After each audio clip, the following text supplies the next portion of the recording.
There was only one thing Paddington liked better than a quiet read in the garden over a marmalade sandwich.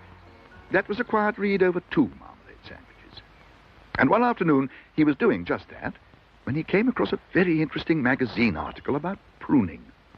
It was called Clippings from My Hedgerow, and the author, Ebenezer Hawthorne, had lots of pictures of bushes he'd pruned over the years into unusual shapes. Some looked like horses, others were like elephants, and on the front cover there was even a photograph of a giant peacock, with an announcement saying there would be a prize for the reader who sent in the best picture of his or her effort. It didn't say anything about bears taking part, but Paddington decided he would very much like to have a go, just as soon as he could summon the effort to get out of the hammock.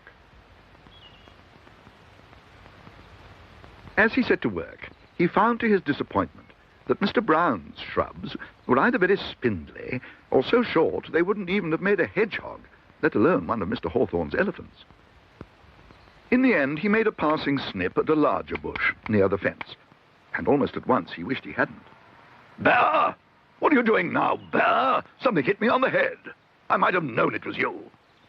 "I'm very sorry, Mr. Curry. It's only topiary. I was just trying my paw at it." "Toe parings? How dare you throw toe parings over my fence, Bear?" "Not toe parings, Mr. Curry. Topiary. That's quite a different thing. It's to do with cutting bushes. Look, I was going to make a peacock, just like that. Only I'm afraid I can't find the right sort of bush."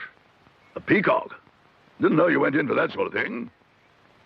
"Bears are good at that sort of thing, Mr. Curry. And there's a prize for whoever sends in a photograph of the best one." Yes, well, watch what you're doing. Did you say there's a prize for the best one?" "Yes, Mr. Curry. Mr. Hawthorne is judging it himself."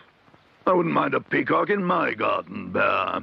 Just so happens there's a shrub in the middle of the lawn that needs pruning. Mind you, not a word to anyone. But if we win a prize, I might go shares with you.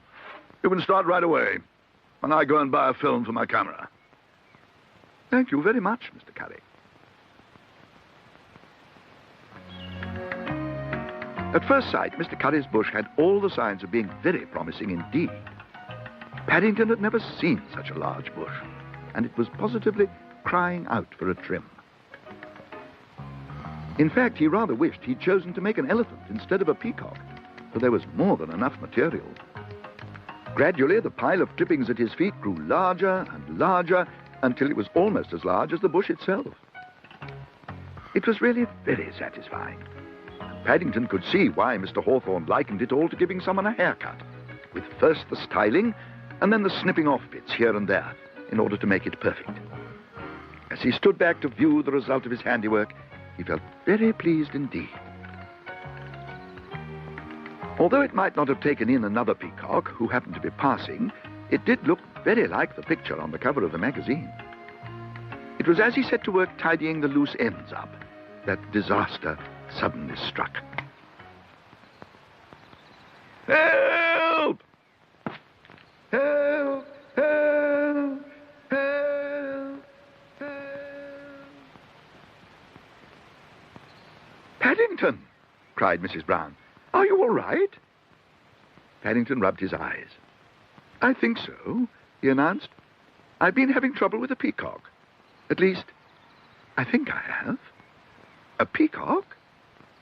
The Browns looked at each other. Sometimes there was no telling quite what was going on in Paddington's mind. "Perhaps you'd better go to sleep again," said Judy. "We'll set the hammock up again." Paddington considered the matter for a moment. "If you don't mind," he said at last, "I think I would sooner go indoors.